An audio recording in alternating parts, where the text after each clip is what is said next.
Right now in Tech Radio, like buses, two of the most anticipated tech events of the year have both arrived this week. Hi, I'm Artemis. I am a computer-generated AI voice, and you're listening to Tech Radio.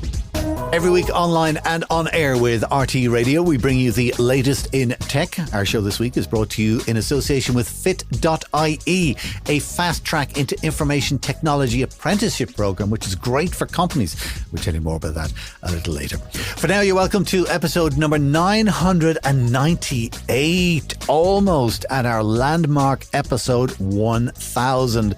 We've got a big special lined up for that, and I hope you join us for it, which you can hear the first Friday in January. For now, though, let's get on with this week's episode. We're talking about threads arriving in Europe. We find out about the most popular searches for the year and also what the EU is about to do with AI. This is Tech Radio with Dusty Rhodes and Niall Kitson. Joining me as always is our Tech Central Editor-in-Chief, Niall Kitson. Now, Niall, your Twitter guy, Threads has arrived, is coming to Ireland. I say that because at the time of recording, it's kind of just coming today. We haven't actually got on it yet, all right? So let me just ask, firstly, do you think Threads is going to be the X killer? Well, I mean, X is doing a fine job of killing itself at the moment. It really is a right-wing cesspit as we speak. The whole idea of getting rid of moderation, amplifying anyone that has bothered to fork out $8 a month for a blue tick, and the reinstatement of accounts like Donald Trump. And yesterday, as we record this, Alex Jones of InfoWars fame, also of having to pay more than, I think it's $1.5 billion to the relatives of children killed during the Sandy Hook massacre, because he put out on his very popular platform that this tragic event was a false flag operation, that it didn't happen, leading to an awful lot of heartache and harassment of the parents of the murdered children.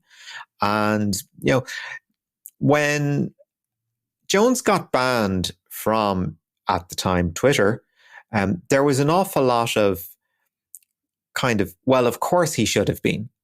How did he manage to stay on the platform for this long? Was the level of engagement and the size of his readership or the size of his followership enough to justify keeping the guy around, in the hope that, he would bring enough eyeballs to interest advertisers? Twitter at the time decided he wasn't worth the effort. Elon Musk and his free speech absolutism policy, if you'd call it that, decided that no, come back, it's cool. It's decisions like that that make alternatives to X all the more attractive. And I think, looking at the comparative failure, I suppose, of Mastodon and Blue Sky, this idea of Web3 and the Fediverse just doesn't seem to cut it with people. However, if you've got people on an existing platform that they're familiar with, that they're happy with, why not introduce these new features? And that's basically what Threads is. Now, it's effectively, Twitter as it was in the rare old times, but it comes with a built-in fan base or built-in user base of Facebook. Instagram has been trying similar things for a good while with some success. But because it's a meta product, it comes with the various meta flaws that come with it. Top of the list being tracking of users across sites, so that people can have better targeted ads served up to them. Does this work? Well, in Europe, it certainly didn't. It didn't pass muster under GDPR. Now, apparently, a decision has been reached where we can actually have Threads. And it took 4 months to come up with some kind of solution. Not entirely sure what it is. Maybe it's a matter of processing information within the EU and not sending information abroad to the US, where it gets processed under much less stringent standards. So Threads is coming. It had a really good start in the States in July. Then millions dropped off after 2 weeks when they realized, we don't actually like Twitter in the first place. Why are we using this other thing? So do I have hope for Threads? Well, yes and no. I think there's a certain car crash quality to X that people kind of enjoy. I mean, X is full of nut jobs and journalists. Let's be honest. And there's very little difference between the two, might I say. Very little difference. And I'm saying that as a member of the NUJ, I think it's interesting because Threads came along and everybody jumped on it to see what it's like. So it had like something like 100 million users within the first 5 days, which is the kind of success that Chat GPT had. But then 80% of people have kind of fallen off it afterwards. As you say, they kind of go, well, the X is a bit rubbish. Why are we having the pretender to the throne, so to speak? So it'll be interesting to see what happens. I just think it's interesting how Elon has made for me, it's a marketing thing, right? So Elon has made such a mess of Twitter, formerly known as X. It's the other way around, isn't it? Yet, when a competitor comes along, X is still the winner. And I think that says kind of more about us as human beings and the length of laziness that we'll go to not change. Laziness is the word, Dusty. That's it. So listen, let me just ask you, because you are on Twitter, are you going to jump on Threads over the weekend and see what it's like? I'll have a look at what it's like. I really have no interest in joining another microblogging platform. I went on Mastodon and I have a much nicer community of people to engage with. Do I use it? Not really. Possibly because people are really nice in the first place. Well, that's because you're a nut job. Right. Let's get on with the EU, because this is the other big story of the week, in that they have finally come out and they've said that they are going to regulate AI. Now, the headlines, I think, are a little misleading because it looks like they've brought out the AI Act. But my understanding is that, no, they haven't. What they've done is we've agreed the framework for the AI Act and we need to work out the details. Is that correct? Yeah, well, we talked quite a bit about the AI Act earlier this year. There are some great interviews in our back catalogue done with it. I think Brian McElligott outlined things really, really well. Yeah. What the EU is doing is taking a risk-based approach, which is really smart on many levels because it gives you this sort of flexibility to decide what something is and isn't, right? So they have things divided into 4 broad tiers, if you will. So they say minimal or no risk. So, there's things can just continue without regulation. And that could be something as simple as, a program that manages your email. I mean, there's no risk there whatsoever. Then they go into what they call limited risks. Then they move up to high risk. And then they look at things like unacceptable risk, which they categorize as what they say cognitive manipulation, predictive policing, emotion recognition in workplaces and schools, social scoring, and certain more remote biometric identification systems, which, it sounds a bit jargony. But importantly under this, all of them will be banned, but with limited exceptions. And those 3 words are really important because it was France, Germany, and Italy objected to, the blanket banning of those services with unacceptable risks, everything within that tier. And they managed to successfully argue that, look, there are limited exceptions. And in particular, you have to look at national security. Security and national security. Those are the 2 big things that, what? You have to look at things. I mean, for example, what is the big I suppose, new measure being used in the investigation of the recent Dublin riots, right? What did we hear? Facial recognition, using Facial AI recognition. in facial recognition, yes. Exactly, yes. A blanket use of facial recognition will get everybody involved, never mind the fact that people had their faces covered. I say that with a small amount of derision. But these are the kind of exceptions that the EU has gone, okay, fair enough. We'll put in this slightly flexible term with limited exceptions. Those exceptions might, change over time as new technologies arrive. But for the moment, we've still got our risk-based system with a little bit of a get-out clause for something that is, particularly contentious or controversial. I think this is probably as good as it was going to get, and it still maintains the overall integrity of the Act. The goal is to come up with what the EU called human-centric AI. So it's sort of making sure that AI is a tool for people as opposed to something that becomes, what's the word? Something that becomes a controlling influence, something that becomes a punitive influence. This keeps the person at the center of AI management and regulation. So is it a good thing? Yeah. Will it be as good as GDPR? I think, of course, that remains to be seen. But in general, I think this is a good move. And I think that a degree of flexibility is certainly warranted. Definitely a good move, though I find it funny that all of the things that you listed as unacceptable are all the kind of things that a government would do. Yes. And then you added in with acceptable, except in limited circumstances. That's it. Yeah, all right. Anyway, listen, we'll watch and we'll see how that one develops. I think that's going to be one of the more interesting legal things in 2024. Let's move on to other things because I want to find out what were the most popular searches in Ireland, of course, this year. But first, a little buy and sell story. Not that anyone in Ireland is going to be buying a Tesla Cybertruck, but if they did and they go, I don't like it, will they be able to sell it? Well, there's a very important reason why you won't be able to get a Tesla Cybertruck over here, because they don't meet European safety standards.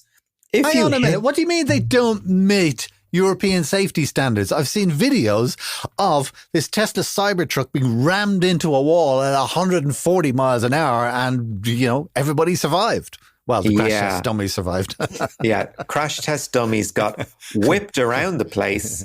If they were humans, probably suffered severe neck injuries. Yeah. And people will not be crashing into walls. They'll be crashing into other cars. And you can be fairly sure that those lovely sharp edges on the front will absolutely plow into anything they come into contact with. Again, there's no crumple zones on the thing. Yeah. The point being is that the Cybertruck is almost like an indestructible kind of a vehicle. That's what they're selling it as.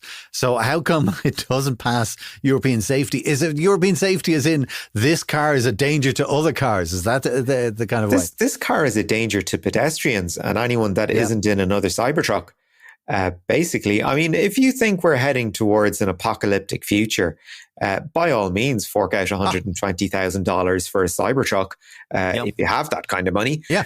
If you're a normal human being, you don't need it. I mean, I remember during a presentation about Cybertruck, Elon Musk said, if you get into an accident with another vehicle, you will win. It's like, there's no winners in a car accident. What are you talking about? I mean, you will be responsible for somebody suffering serious injuries or dying, Well done. This entire podcast, all I can think of is a picture of Arnold Schwarzenegger as the Terminator.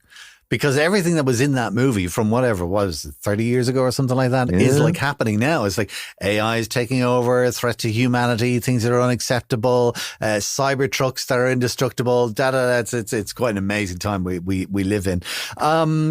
The other thing I wanted to mention on buy or sell just very quickly, if you're looking for a last minute Christmas gift, man, you are leaving it to last minute. Amazon are doing a special on their Blink cameras if you want to mess around with some security cameras at home. And the one, I got this a couple of weeks ago, I'm just messing with it. it's a deal where you get one outdoor camera and one indoor camera, €50 for the lot, which is quite good. It's something like a 60% off or something like that. Even after the Black Friday sale has finished, they're still continuing at that price. I don't know how long they're going to be selling these Blink cameras for. Blink or you'll miss it. Is what I'd be worried about. Yes, indeed. You were working on that one for a while. Yeah, well, not too long. €50 if you want to buy it from Amazon Germany, or £45 if you want to buy it from Amazon.co.uk. Now, before the most popular Google searches, some Google stories. We have the Epic Games thing. Epic took Google to court, and they were saying basically that Google are forcing us to pay 30% of what we charge people in fees for using their Play Store. This is not right. What do you think, Mr. Judge? We have a result. Yeah, we do. Yeah. Epic Games, of course, of Fortnite fame. They make an awful lot of money through, in-game purchases. Yeah. Or if they had to use the App Store, the Google Play Store, in-app purchases, of course, with which Google takes a chunk of, as you said there, 30%. Yep. Now, Epic Games is a huge company. So it's a very different situation to a guy working on his own who has come up with a nice app that solves a problem, puts it up on the App Store, makes a little bit of money off it, hopefully gets scooped up by a much bigger company. Maybe his app gets sold on to somebody else who goes on and makes an awful lot of money with it. The majority of apps don't make a lot of money. Now, however, here comes Epic Games, a company that does make an awful lot of money and is like, well, we're not some chump here. We are responsible for an awful lot of money. All our money is made through our own ecosystem. Why should we have to cut you in just because we have to be up on your platform? We have no alternative. If we want to get on the Google Play Store, your terms are unwieldy, to say the least. So we're going to take you to court because we reckon you've got a bit of a monopoly when it comes to Android app stores, because if you get an Android phone, that's it. That's the one you have. You have to get your stuff on the place. And it's the same with Apple. If you want to get something, you have to get it from the Apple App Store. Yeah. Who equally charge a ridiculous 30%, I believe. And Apple are going to get their day in court on this exact same case. So here's the thing. A judge has ruled in favor of Epic Games, has agreed that Google Play is a monopoly, and therefore you're going to have to, well, maybe not pony up, but certainly release Epic from the terms of this standard deal, which also potentially opens things up for developers everywhere to get out of that 30% to developers deal. 30% fee to developers. It's crazy. A 30% fee just for sales is just crazy in any circumstance. In any circumstance whatsoever. So I'm delighted that Epic won. But of course, Google will appeal it because they can.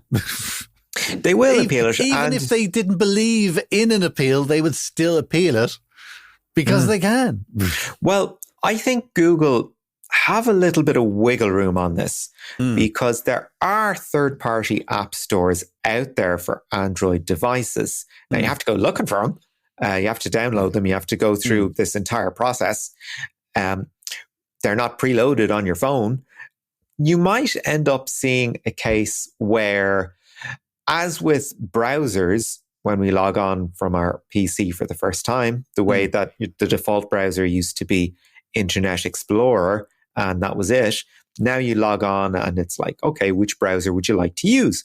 Yeah. We might well see a case where you open the Google Play Store for the first time and you get a choice of, do you want to continue with Google Play or do you want to try any of these third-party app stores? Look, they come with their own issues. Maybe we might see that in the future. But for now, it looks like, it's good news for Epic, bad news for Google. Now, also on Google, just a small side note, with our Maps app, they're going to allow you now to store your location history on your phone, not in the cloud. So it's just there on your device, which is nice. And then the other Google News, actually, Niall Kitson of, techcentral.ie with all the tech news for the country. I have a bone to pick with you about a story that ran during the week about Google killing their podcast app. Yeah, I thought you'd find that interesting. Yeah. You made it sound like Google were just pulling out of podcasting altogether and killing their app, and it's all a load of pants, which is not true. I just want to put the record straight. And I hope that you will rewrite the article, and all future articles will take this into account. Basically, what Google is, they had a podcasting app, it was a bit of a standalone thing. And they are, yes, indeed, they're getting rid of it. But what they're doing is they're moving all of their podcasting stuff into their YouTube Music app. And YouTube Music now is becoming more and more like Spotify, in that it will do music. It does music as well as Spotify, and it does podcasting as well. And it's a huge draw for these apps because podcasting essentially is free content for Spotify and YouTube Music, et cetera, and so on and so forth. And our very own Tech Radio podcast will be available on YouTube and YouTube Music app starting in January. So there we go. Yeah. Right. Now consider yourself corrected. Let's get on to the last story of the day, and that is the most popular things of the year. And actually mentioning Spotify. Spotify have been doing Unwrapped for a number of years, and it's like the end of the year. Hey, it's Christmas. Here's your Spotify Unwrapped. And it'll play on the words with Christmas and the things that you've been listening to during the... Everybody is doing Unwrapped now. I don't know how many emails I've got from various people saying, oh, here's your electricity bill Unwrapped or something. So everybody's using the same thing. Anyway, we are at the end of the year, and it's always a good time to look at the most popular searches of 2023. What has Ireland been searching for online?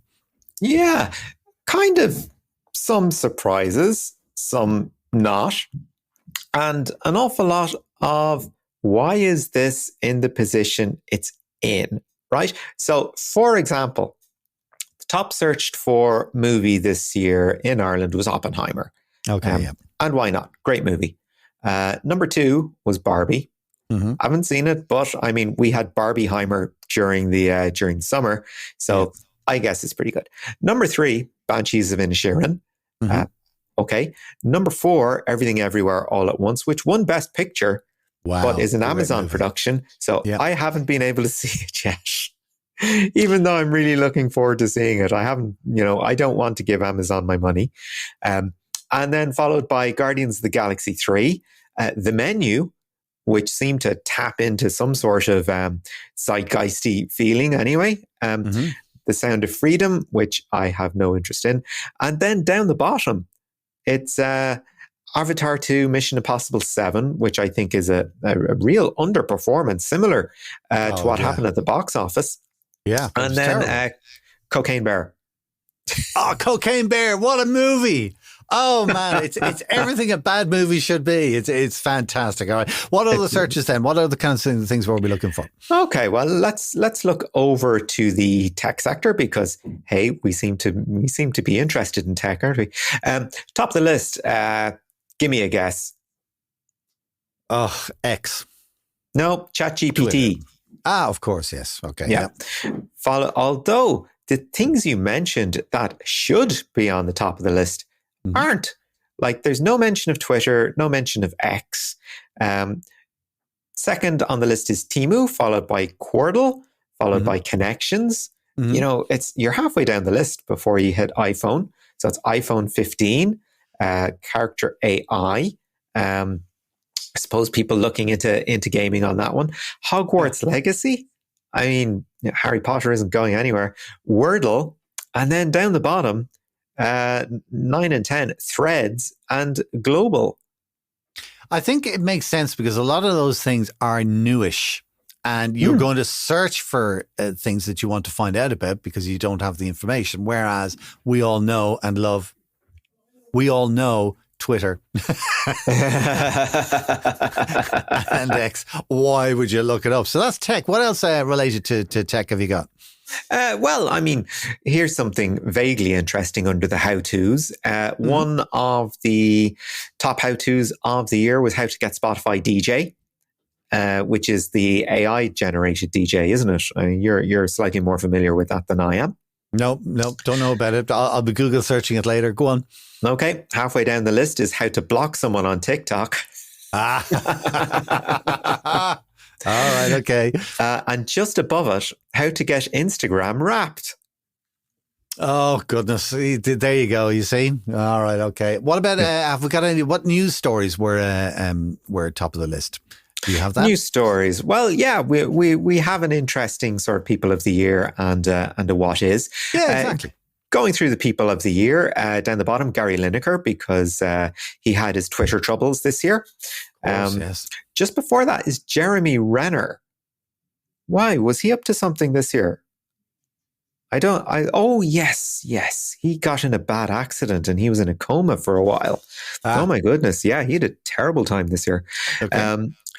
Above him, David Beckham. Yeah, that's fine. He had a very popular documentary on Netflix. Actually, part of this trend of celebrities getting out there and getting their own documentaries made about themselves, kind of getting ahead of their stories.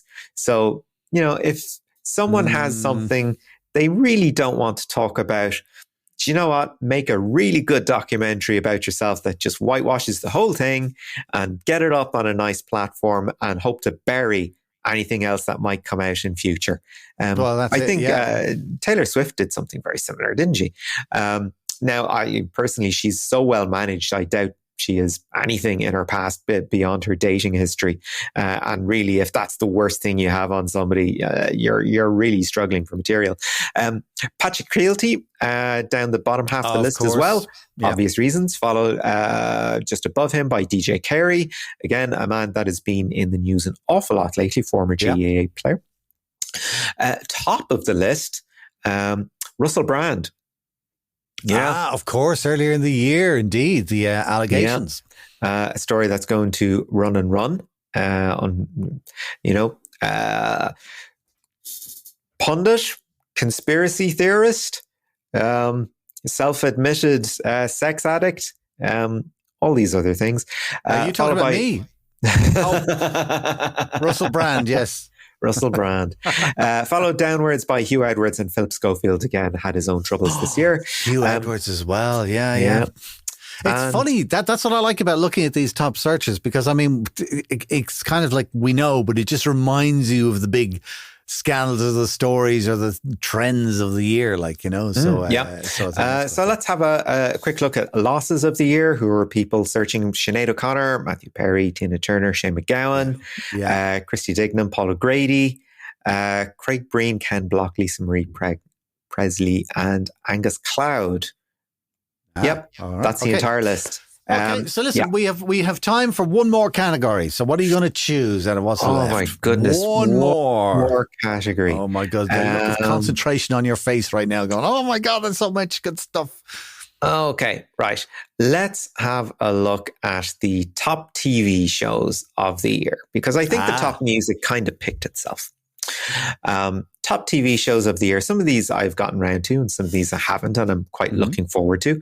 So the top TV show of the year was The Last of Us, a very popular video game adaptation, very well received, confirmed for another series. And what was interesting in reading up the reviews of it was not just how it carried the look and the spirit of the game, but also how it replicated elements of the gameplay in it. So something would come up, a small task that you have to complete in the game, and people are like, yes, that's exactly how you have to do it in the game, which I think is really interesting. It's something I haven't come across before.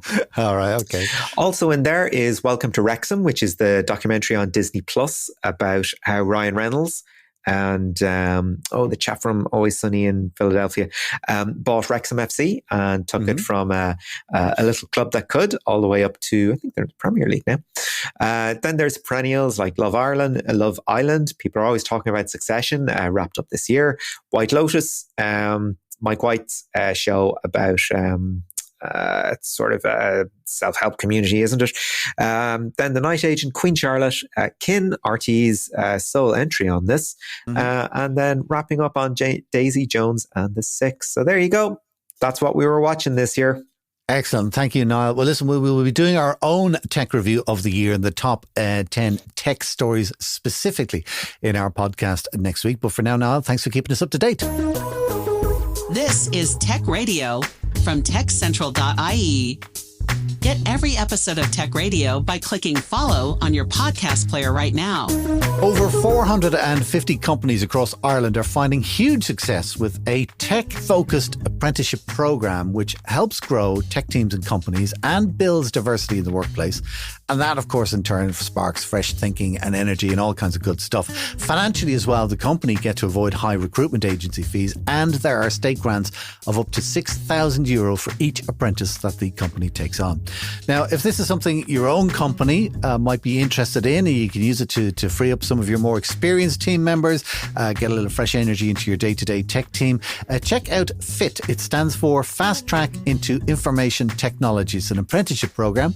Their website is FIT.ie, and you get details in the description area of this podcast in your podcast app.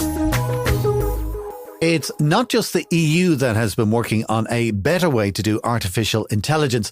The AI Alliance is an open community which enables developers and researchers to accelerate responsible innovation in AI. One of the founding businesses is the global tech giant IBM. And Niall Kitson had a little chat with their Director of Research for Europe, the UK and Ireland, Dr. Juan Bernabe Moreno, to find out more. Yeah, so Juan, tell us a little bit about what the AI Alliance is, because you've got an awful lot of people part of it. You've got 50 members across industry, across academia. It's a lot of voices in the room. So how does that happen? How do you manage to pull together a group so disparate? So first of all, the AI Alliance is something very unique and very unprecedented, at least in this magnitude. And I've been working in technology for 25, 30 years, and I've never witnessed something like that.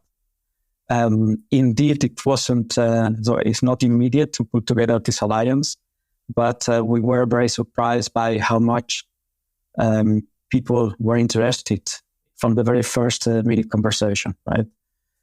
Maybe to recap a bit what this AI Alliance is.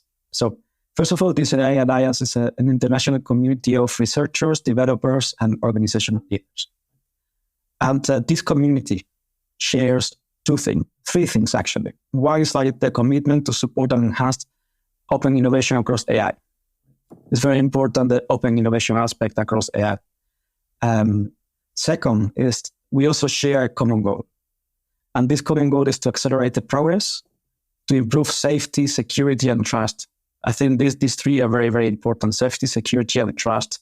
And I will make a comment a bit later, about why open innovation is required from our point of view to improve these three components, right? Safety, security, and trust, and these components are critical.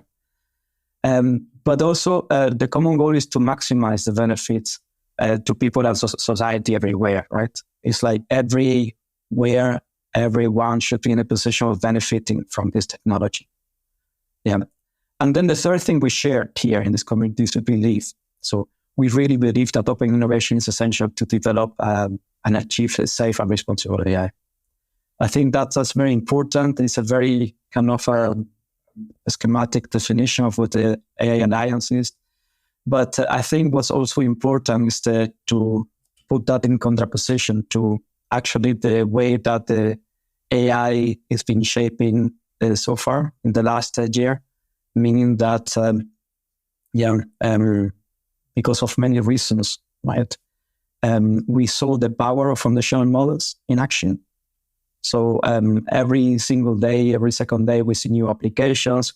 We incorporate foundational models, language models of all kinds in our routine, in our enterprise use, and so on. But what we see is like the way everything is developing is excluding, for example, partners or people or institutions, even academia, with because of the high entry barrier in terms of computing power. So without having lots of computing power, which is very, very expensive, it's very difficult to do something meaningful. And that's of course an entry barrier. There's another entry barrier is like the scarcity of skills and engineering capabilities and people with the right skills. And they are kind of very well allocated in particular parts, but not everywhere. Then what happened in the last year as well, what we see some more and more is like as soon as we started seeing some of the flops in the output of some large language models, the urge for regulating that happened. Many voices trying to really point out that in the wrong hands, LLMs could be something that could have a very, very long-lasting harm to us, right? And then also motivated by that, more and more concerns, sometimes exaggerated concerns about AI started to really push the debate about AI in a way that, companies, a few companies with a very close proprietary vision on how AI should develop were a bit, having the monopoly of this dialogue. And we don't think that should be actually how we want to have the AI landscape shaping. And I think what's important as well is, if we go back to the definition, we talk about open innovation, right? And open innovation is, in a way, a must tool, right? Why is that? Because if you think of the variety of partners that we have there, so we have the creators of the most, to put one example, right? The most varied frameworks for AI in the world, right? So we have the creators of all the tooling for driving AI benchmarking, trust and validation metrics, like MLPerf, LangChain, Llama Index, and Hidden Face. So the creators of the tooling for the AI benchmarking and for trust, for advancing trust, for validating the AI models, right? For adhering to best practices, they joined the alliance in an open spirit. Right? Then we shouldn't forget that in the history, a huge portion of innovations in technology is coming from research institutions and academia.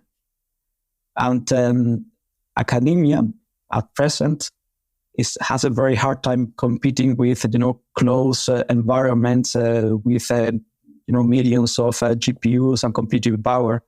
So academia is a bit of losing their edge in this close environment. So it's very important also to embrace the power of research done by many of the most prestigious institutions worldwide in terms of academia. To name a few, right? We have Imperial College, ETH. We have also the National Science Foundation in US. So we are talking about big governmental institutions. We have the Tokyo University. So we have universities all over the places adhering to this vision and supporting this alliance. Who else we have there preaching for open innovation? We have all the builders, so the important builders of the AI infrastructure and hardware infrastructure to help us train and work with AI models, right? With like Intel, AMD, so and many others. And then last but not least, I think it's very important also to acknowledge that if we think of how AI is made today, we always end up with particular framework like PyTorch, like transformers, diffusers, Kubernetes, Ray. The Hugging Face is becoming standard, right? The creators of these frameworks, they are all part of the alliance. And then last but not least, if we think of big foundational models, large language models like Narrative, like Stable Diffusions, for coding the Star Code or Bloom, right? They're also part of the alliance. So if you think of the breadth and depth of the members, founding members of the alliance, so you see really a huge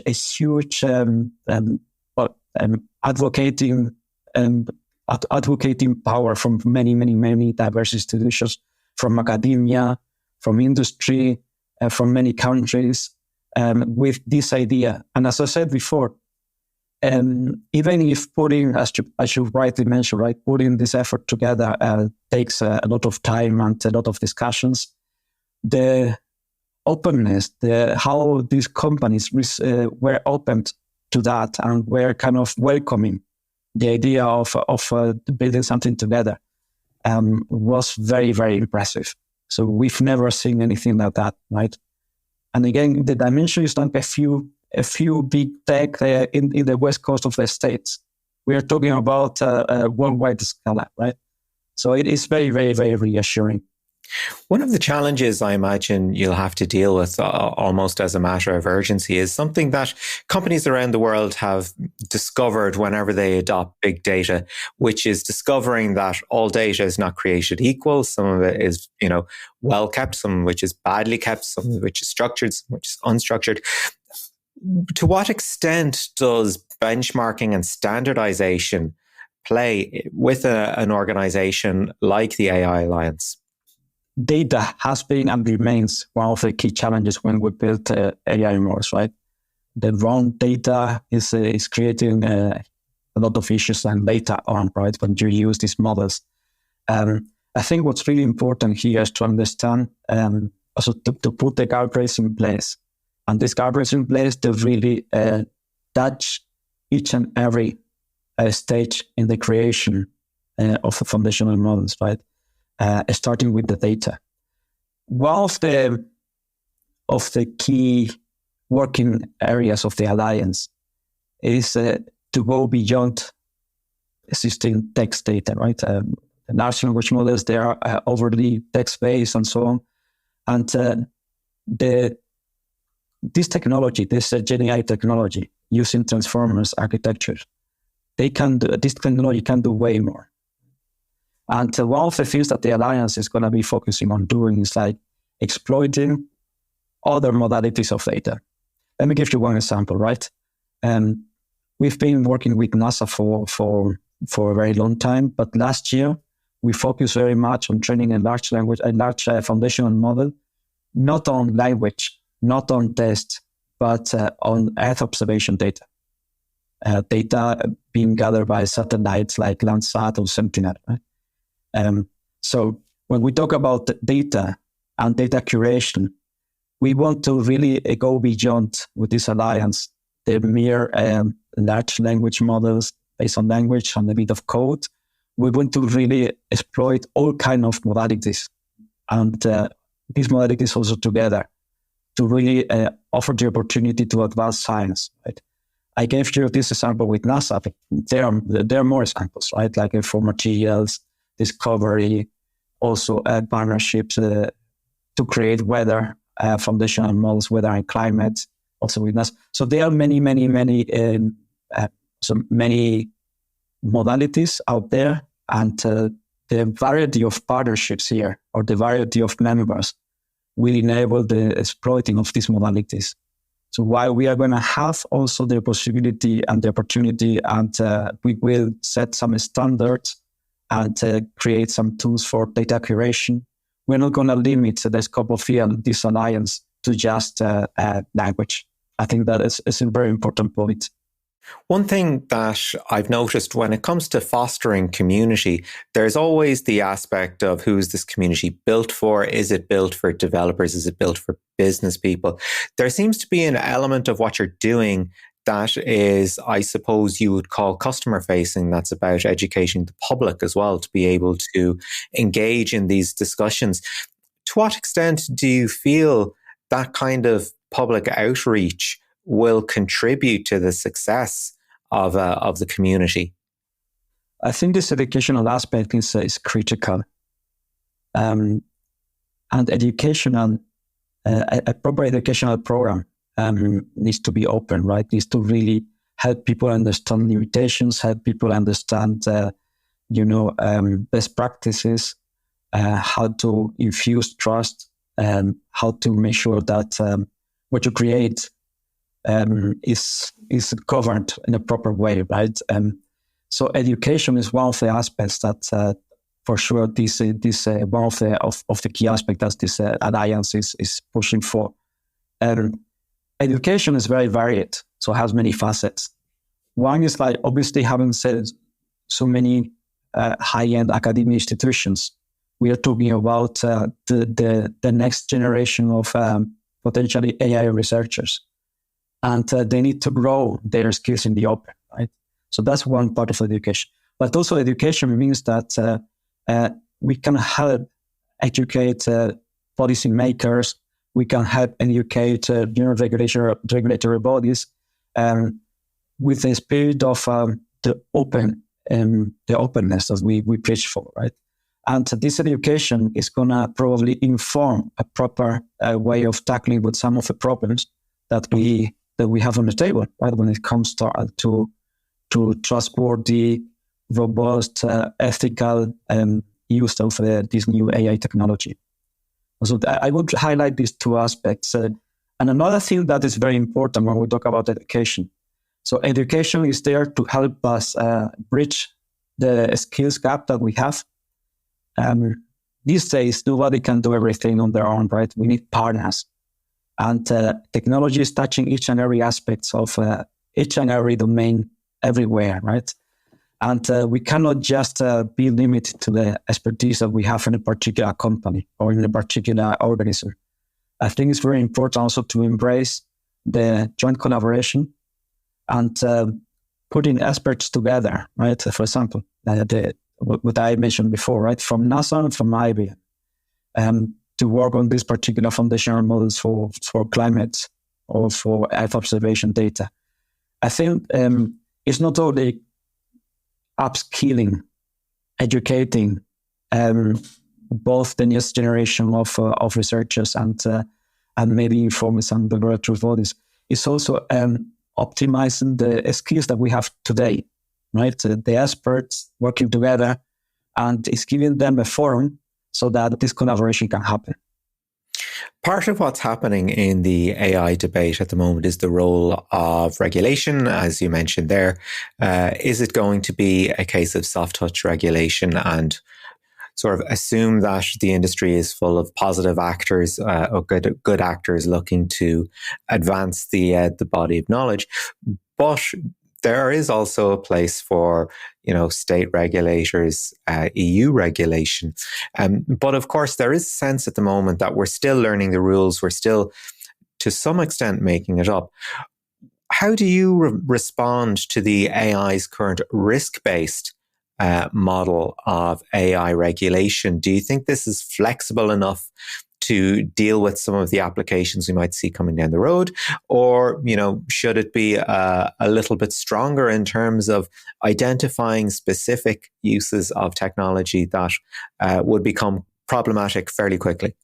I mean, I think if we look at the latest regulation news from the EU, right? First of all, it's a great step forward to really kind of create probably the first global AI regulation that we have. Secondly, I think what's very positive, what we really welcome, is the focus on risk and accountability versus focusing on algorithms. I think that's something that we really appreciate, right? And what's also clear is like in this ecosystem of regulations and this ecosystem of companies, markets, governments, they need to play a role. So they really need to play a very important role, for which, what we said before, education is very, very important. But also what's really important is to acknowledge that, it's not only a government, it's not only a few companies. That's why regulations fostering the open collaboration, the diverse ecosystem of players, also helping by opening or by giving us access to particular tools and algorithms, helping the community to also, validate particular policies created. I think it's very, very positive.